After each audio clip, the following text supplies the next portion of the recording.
নমস্কার। বৈচিত্র্য কথার সকল শ্রোতা বন্ধুকে জানাই সাদর আমন্ত্রণ।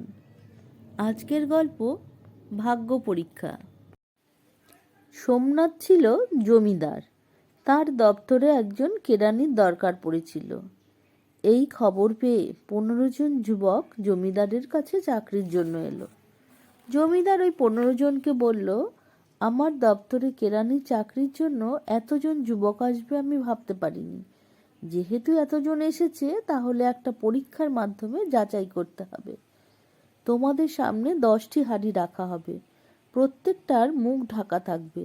ওই 10টি হাঁড়ির কোন হাঁড়িতে সোনার মুদ্রা থাকবে তা তোমাদের হাঁড়ির মুখ না খুলেই বলতে হবে।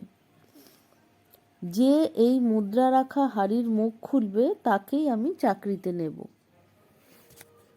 এই ঘোষণার পর একজন কাজের লোক এসে 10টি হাঁড়ির মুখ ঢেকে গেল।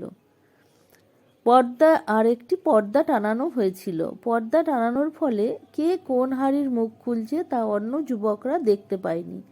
এমনভাবে রাখা হয়েছিল যাতে শুধু জমিদারই দেখতে পায়। পর্দার সামনে যুবকরা ছিল, ওরা সেখান থেকে কে যে কোন হাঁড়ির মুখ খুলছে দেখতে পাচ্ছে না। এক এক করে 14 জন গেল, প্রত্যেকেই একটা করে হাঁড়ির মুখ খুলে হতাশ হয়ে ফিরে এলো। 14 জনের মধ্যে কেউই সোনার মুদ্রা পেল না। শেষ যুবকের নাম ছিল রামকুমার। সে তীক্ষ্ণ দৃষ্টিতে সবকিছুই লক্ষ্য করছিল। 14 জন হয়ে যাওয়ার পর সে হাঁড়িগুলোর দিকে পা বাড়ালো না। জমিদার তাকে প্রশ্ন করলো, তুমিও তো চাকরির জন্যই এসেছো, তাহলে ওভাবে দাঁড়িয়ে আছো কেন? নাও, নিজে ভাগ্য পরীক্ষা করো। জবাবে রামকুমার বলল, আপনি যে পদ্ধতি নিয়েছেন তাতে হয়তো কারো ভাগ্যে শিকে ছিঁড়বে না। আপনার মতো দক্ষ জমিদার এই ধরনের পরীক্ষা করে কেরানির চাকরি দেবেন, সেটা আমি কিছুতেই ভাবতে পারি না।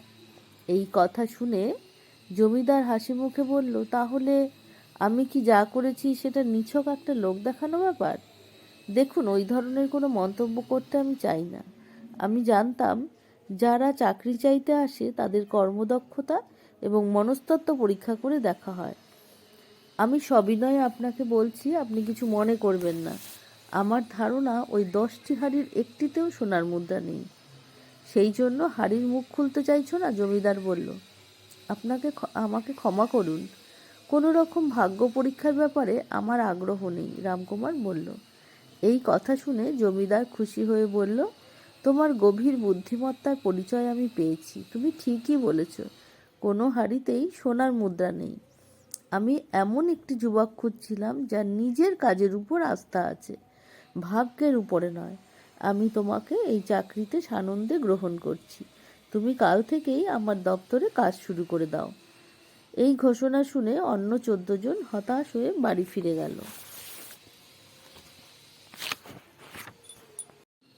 আমার গল্পটা এখানেই শেষ করলাম। বন্ধুরা, এই গল্পটি যদি তোমাদের ভালো লেগে থাকে তাহলে অবশ্যই আমার চ্যানেলটিকে সাবস্ক্রাইব করো, আর লাইক, শেয়ার ও কমেন্ট করতে ভুলো না।